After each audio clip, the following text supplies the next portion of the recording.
자, 먼저 자극적인 썸네일로 광역 어그로를 시전한 점 머리 숙여 사과드립니다. 너그러이 양해해 주시면 감사하겠고요. 자, 파이코인 메인넷 런칭이 코앞으로 다가왔습니다. 지금 보니까 OKX, 비트겟 그리고 게이트.io에 상장이 된다고 하죠. 저는 진짜 그동안 열심히 파이코인을 채굴하신 여러분의 소중한 자산이 만족스러우실 만큼 가치를 평가받고 모두가 부자가 되면 좋겠다, 이렇게 진심으로 바라고 있습니다. 요거 미리 말씀드리고요. 여태까지 여러분들이 하루에 한 번씩 이렇게 딸깍딸깍 채굴 버튼을 누르면서 평화롭게 채굴을 하셨죠. 자, 하지만 앞으로 파이코인이 여러 거래소들에 상장이 되고 나서부터는 전시사변에 준하는 사태가 되는 겁니다. 이거 너무 과한 희망회로는 큰 실망을 반드시 동반하기 마련입니다. 자, 파이코인이 왜 제2의 비트코인이 될 수 없는지에 대해서 간단히 제가 정리를 해드리려고 하는데, 자, 여러분들의 파이코인을 이유 없이 까내리려고 하는 것도 아니고 제 얘기를 갖다가 여기서 돈을 받고 들려드리는 것도 아니니까 한번 이렇게 생각하는 사람도 있구나, 이런 식으로 좀 같이 생각해보는 시간을 가져보면 어떨까 합니다.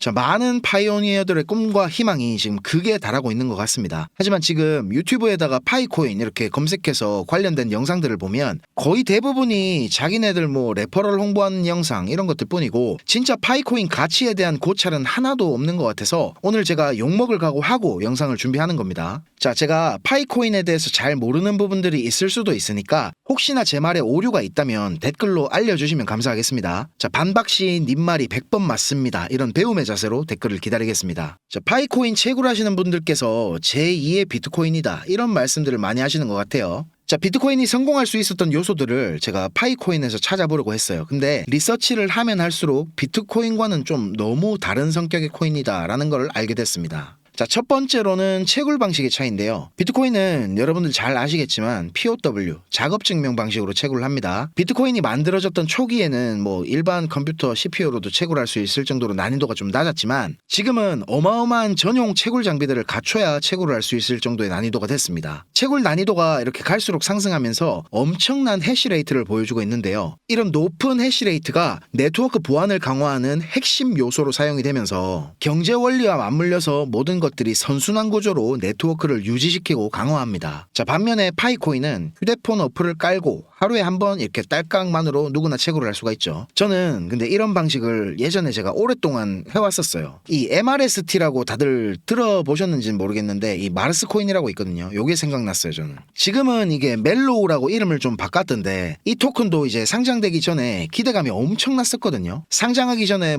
화성인 NFT도 판매하고 펫도 판매하고 이것저것 다 했었습니다. 지금 말씀드리면서 생각난 김에 들어가 봤더니 지금 NFT 가격이 완전 똥값이 됐네요. 지금 하나에 0.0062더 이렇게 하는데 이게 한창 기대감에 부풀었을 때는 개당 2더까지 근접하게 팔렸었거든요. 저도 이거 정확하게 얼마에 팔았는지 기억이 안 나는데 하나에 대략 한 1.82더 가깝게 팔았던 것 같아요. 자, 그리고 코인 가격을 보면 지금 상장 초기에는 거의 100원 가까이 거래가 됐었는데 지금은 이렇게 흐르다 1원, 2원 이렇게 거래가 되고 있습니다. 물론 파이코인이 이렇게 된다 그런 얘기는 아닙니다. 근데 핸드폰으로 채굴해서 상장된 코인들 퍼포먼스는 대부분 다 이렇게 됐었어요. 그래서 이거는 저의 경험에서 우러나오는 말씀을 드리는 거고요. 자, 그리고 비트코인의 탄생 배경에 관해서 좀 얘기를 드리고 싶은데 비트코인은 이제 P2P라 하죠. 말 그대로 중앙화된 기관을 거치지 않고 개인과 개인 사이의 익명 거래를 위해서 태어난 암호화폐입니다. 비트코인 지갑을 만들어 보신 분들은 아시겠지만 지갑 한 개 만들면요 쓸 수 있는 주소가 대략 한 3억 개쯤 할당이 되거든요. 내 필요에 따라서 주소를 선택적으로 사용하면서 프라이버시를 지킬 수가 있는 겁니다. 근데 제가 파이코인에 대해서 찾아보면서 제일 이해가 안 됐던 게 이 부분이에요. 비트코인이 탄생하기까지 진짜 수십 년 동안 정말 많은 사이퍼펑크라고 불리는 프라이버시 옹호론자들이 암호학을 이용해서 인터넷상의 프라이버시를 만들기 위해서 애를 썼는데 파이코인은 이제 채굴된 코인을 받아서 출금하기 위해서 KYC를 해야 된다고 하니까 이 나에게 할당된 지갑 주소 외에 개인정보가 왜 필요한 건지 저는 아직도 정말 이게 궁금해요. 이런 정보가 만약에 중앙화돼서 기록이 된다면 또 그게 이제 보존이 된다면 분명히 언젠가는 문제가 발생하지 않을까 이런 걱정도 좀 되고요. 물론 뭐 앞으로 메인넷이 런칭이 되고 여러 가지 D앱들이 개발이 되면서 파이 네트워크를 지원하는 지갑들이 많이 생긴다면 그런 의문들이 뭐 풀릴 수도 있겠죠. 하지만 제 생각에는 파이코인은 그 어떤 코인들보다도 지금 상황으로는 중앙화돼 있고 경제적인 원리로 구동된다기보다는 코어 팀이나 개발자 측의 의도대로 구동이 된다는 느낌이 강하게 들어요. 그렇기 때문에 소유에 대한 개념이 보다 명확해지기 전까지는 제가 개인적으로 파이코인에 투자하는 일은 없을 것 같습니다. 그리고 요 파이코인 홈페이지 보면 로드맵이 이렇게 나와 있죠. 페이지 3 단계인데 지금 보면 폐쇄형 메인넷 뒤에 이렇게 오픈형 메인넷이 나온다 이렇게 돼 있는데 그 이후의 로드맵은 이게 없는 건가요 이게? 제가 이거 진짜 궁금해서 물어보는 건데 혹시 아시는 분 있으면 요거 댓글 좀 달아주시면 감사하겠고요. 자, 폐쇄형 메인넷이 지금 21년 후반기부터 이렇게 가동이 된 것 같은데 이렇게 오랜 시간 동안 테스트를 했으면 지금 파이 네트워크를 기반으로 하는 앱들이 상당히 좀 많이 개발이 됐을 것 같아요. 근데 이게 생태계를 한눈에 확인할 수 있는 그런 무언가가 없어서 제가 요걸 찾아보려고 엄청 노력을 했거든요. 이거 제가 못 찾는 건지 진짜 없는 건지 요것도 좀 아시는 분들이 있으면 가르쳐 주세요. 자, 그리고 지금 블록체인 탐색기에 여러 거래소로 전송된 파이들을 조회할 수가 있던데 역시나 제일 먼저 발표했던 OKX에 지금 한 5,300만 개 넘게 이렇게 물량이 쌓여 있고 비트겟은 대략 한 500만 개 그리고 게이트아이오는 200만 개 정도 이렇게 있네요. 그리고 지금 MEXCO 멕시카나도 보니까 TBD라고 돼 있는 거 보니까 곧 입금을 받을 것 같아요. 자, 그런데 이 바이비트 CEO 벤저우는 파이 네트워크에 대한 질문에 뭐 연루되고 싶지 않다, 멀찍이 떨어져 있겠다 이런 과감한 발언을 좀 했다고 합니다. 좀 의외죠. 거의 대부분의 코인들이 출시되면 바이비트는 선물 페어부터 상장시키고 보는데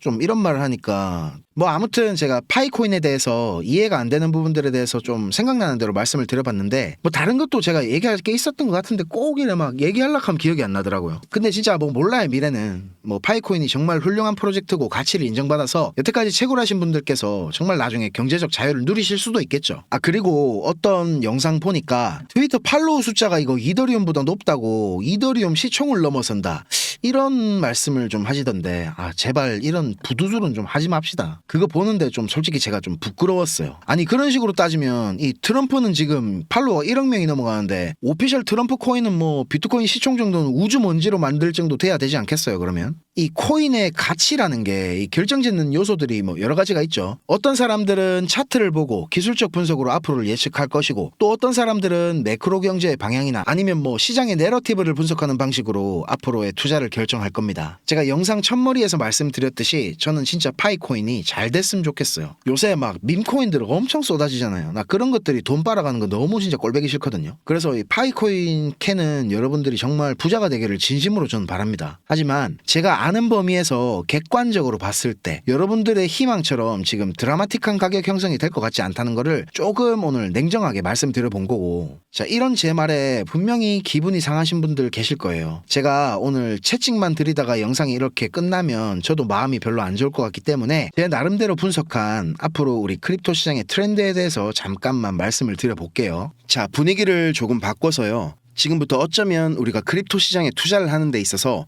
가장 중요한 전환점이 될 수도 있는 이야기를 한번 해보려고 합니다. 만약에 시간을 되돌려서 이더리움이 처음 판매됐던 가격 0.3달러, 단돈 400원에 이더리움을 살 수 있었다면 여러분 어떻게 하실 건가요? 그리고 솔라나를 0.2달러, 300원에 가질 수 있었다면 여러분은 지금 어떤 삶을 살아가고 있을까요? 자, 제가 감히 장담하건대 10년 뒤 우리 블록체인은 모두 다 사라질 것입니다. 제가 어그로를 끌기 위해서 강하게 좀 말씀드린 것이지만 전혀 터무니없는 이야기는 아닙니다. 왜냐하면 블록체인과 완전히 동일한 문제를 훨씬 더 효율적으로 해결할 수 있는 방법이 존재하기 때문입니다. 제가 근본적인 질문을 하나 던져볼게요. 블록체인이 기존 시스템보다 나은 점은 무엇일까요? 비트코인 창시자 사토시 나카모토가 2008년 10월 31일 날 작성한 글을 보면 잘 나와 있거든요. 신뢰할 수 있는 제3자가 없는 새로운 전자현금 시스템을 개발하고 있습니다. 라고 적혀 있죠. 신뢰할 주체가 없더라도 신뢰를 제공할 수 있는 무신뢰성을 제공한다는 겁니다. 블록체인은 탈중앙화되고 분산화된 시스템으로 분산된 검증자, 이걸 이제 우리는 노드라고 부릅니다. 이런 노드들이 서로를 감시하고 경제의 원리에 따라 시스템이 유지되고 있는 것이고 신뢰해야 하는 중앙의 주체를 여러 노드들을 통해 분산화하는 방식으로 이 문제를 해결을 합니다. 쉽게 설명드리자면 거래 내역이 기록되는 장부를 각 노드마다 하나씩 작성을 하고 실시간으로 이 장부들이 일치하는지 위조 변조가 없는지를 확인을 해서 신뢰를 만든다는 거죠. 그런데 이런 블록체인의 가장 큰 문제점은 모두가 잘 아시는 것처럼 비용적인 측면에 있습니다. 우리가 실제로 필요한 만큼의 데이터를 처리하려면 너무 많은 비용이 든다는 거죠. 여태까지는 이거를 해결하기 위해서 조금 덜 탈중앙화를 시키는 방식으로 이 문제를 해결하려고 했습니다. 블록체인의 속도, 우리가 이제 TPS라고 하죠. 초당 몇 건의 트랜잭션을 처리할 수 있는가. 이런 확장성을 확보하는 과정에서 블록체인의 가장 중요한 구성 요소인 탈중앙화의 희생이 따르고, 이것은 곧 블록체인의 유일한 존재 이유인 무신뢰성에 대한 희생을 의미하거든요. 자, 그런데 탈중앙화, 속도, 그 무엇도 희생하지 않으면서 매우 저렴한 비용으로 무신뢰성을 제공할 수 있는 시스템이 있습니다. 바로 GKP라고 불리는 영지식 증명이 그 해답입니다. 자, 이 영지식 증명이라는 게 그렇게 특별하게 새로운 기술은 아닙니다. 암호학 분야에 있어서는 아주 오래된 이론으로 1986년도부터 사용된 개념이거든요. 어떤 상태나 문장이 참이라는 것을 증명할 때 그 문장의 참이나 거짓 여부를 제외한 다른 어떠한 것도 노출시키지 않고 그 정보의 유효성을 증명할 수 있는 방법입니다. 말이 좀 어렵죠. 쉽게 예를 들자면 누군가가 비밀번호를 안다는 사실을 증명할 때 비밀번호가 무엇인지 또는 몇 글자인지 이런 비밀번호에 관련된 정보를 하나도 알리지 않고 그냥 비밀번호를 안다라는 사실만 증명하는 방법입니다. 이더리움 창시자 비탈릭의 블로그에도 꽤 오래전부터 영지식 증명에 대한 심도 깊은 글들이 올라오고 있고, 실제로 이더리움 레이어 2 네트워크 중에서 GK 롤업이라고 부르는 여러가지 체인들에서 영지식 증명 기술이 활용되고 있습니다. 영지식 증명 기술의 상용화는 이미 시작된 것이나 다름이 없습니다. 양자 컴퓨팅처럼 먼 미래의 이야기가 아니라는 겁니다. 곧 있으면 레이어 1에서도 사용이 가능할 만큼 하드웨어와 소프트웨어 둘 다가 준비될 것입니다. 하지만 비탈릭도 알고 있고 대부분의 개발자들도 지금 잘 알고 있지만 숨기고 있는 사실이 하나 있습니다. 지금 이더리움이나 솔라나 같은 이런 잘 돌아가고 있는 블록체인을 영지식 증명 기반으로 전환하는 것은 매우 어렵고 비효율적인 작업입니다. 아시다시피 2022년 9월 이더리움은 비트코인과 같은 작업 증명 방식을 과감하게 포기하고 지분 증명 방식 POS로의 전환을 선택했습니다. 그리고 또다시 한번 컨센서스를 변경하는 무리수를 두면서도 이더리움 네트워크를 영지식 증명 기반으로 변경하려는 로드맵을 구상하고 있습니다. 왜일까요? 쉽게 예를 들어 보겠습니다. 언제 어디서나 통화를 제공하기 위한 방법이 공중전화에서 휴대전화로 바뀐 것과 비슷하다고 생각이 되는데요. 공중전화의 통화 품질을 아무리 개선하고 심지어 공중전화 부스에 에어컨과 히터를 설치한다 하더라도 휴대전화로 대체되는 것을 막을 수는 없었겠죠. 블록체인도 마찬가지입니다. 물론 비트코인처럼 기술을 넘어서 신념적인 믿음을 기반으로 하는 자산의 성격을 띠는 것들은 예외겠지만 이더리움과 같은 목적을 달성하기 위한 영지식 증명이라는 더 나은 기술이 점점 더 상용화가 될수록 기존에 있던 블록체인을 아무리 개선한다 하더라도 결국에는 대체되는 것을 막을 수가 없기 때문입니다. 그래서 우리나라를 대표하는 기업이죠. 삼성전자에서도 영지식 증명 기술을 활용하는 스타트업에 투자를 공격적으로 하고 있고, 크립토 업계에서는 가장 영향력이 큰 VC 중에 하나인 해시드에서도 영지식 증명 섹터에 엄청난 투자를 하고 있습니다. 또 우리나라 최고의 보안 기술 업체 라운시큐어 김태진 전무는 지난달에 열린 개인정보 기술 포럼 세미나에서 영지식 증명 기술의 중요성에 대해서 필수 불가결한 요소라고 강조를 하기까지 했습니다. 그리고 곧 한국은행과 시중은행들이 CBDC 테스트를 진행할 예정이거든요. 여기서도 영지식 증명과 관련된 보안 기술 테스트가 핵심이라고 합니다. 그리고 위메이드에서는 영지식 증명 기술 개발 센터까지 설립할 정도로 공격적으로 R&D를 하고 있습니다. 그리고 애플이나 삼성, 엔비디아 등의 세계적인 IT 기업들 뿐만 아니라 전 세계 거의 모든 IT 기업들의 대결이 장이 되고 있죠. CES에서도 우리나라 영지식 스타트업인 G크립토가 무려 2년 연속으로 최고 혁신상을 수상하는 쾌거를 이뤘습니다. GK 보팅이라는 서비스를 선보여서 수상을 했거든요. 영지식 증명 기술을 활용한 투표 시스템을 만들어서 현재 투표 시스템의 단점을 보완하는 기술입니다. 전 세계 IT 신기술 공개회장인 CES에서조차도 영지식 증명을 이용한 서비스가 최고 혁신상을 수상하고 있는 바로 지금이 우리가 여기에 대한 가치 투자를 하기 최고로 적합한 시기라고 저는 생각을 합니다. 자, 그래서 제가 몇 가지 기준으로 리서치를 해봤거든요. 애초부터 영지식 증명 기반으로 설계가 돼서 나온 레이어 1 코인 중에서 몇 가지를 선별해서 앞으로 미래가 기대되는 코인을 제가 하나 찾았습니다. 자, 바로 이 코인인데요. 부득이하게 아직 시총이 그렇게 크지 않아서 제가 모자이크 처리를 했습니다.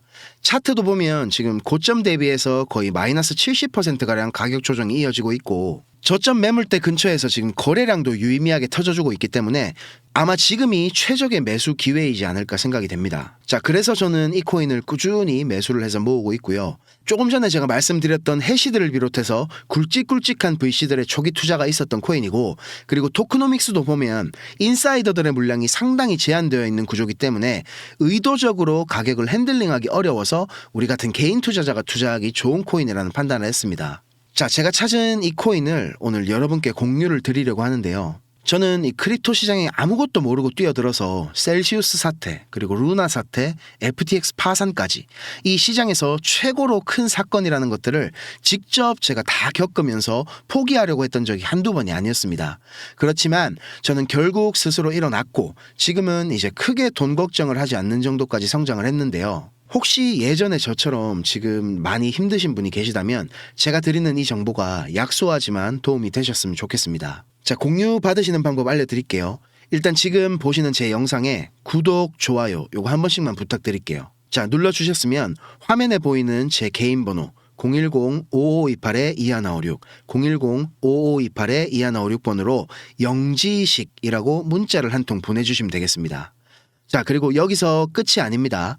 지금 영상 끄시면 종목 공유 못 받으세요. 자, 문자 보내신 분들은 바로 다음 순서로 따라와 주시면 되는데 지금 보고 계신 영상을 살짝 내려보시면 이렇게 댓글 쓰는 공간이 있거든요. 여기에다가 댓글을 한 줄 남겨주시면 공유 신청이 완료가 됩니다. 저한테 문자 보내신 휴대전화 번호 뒷 4자리 있죠.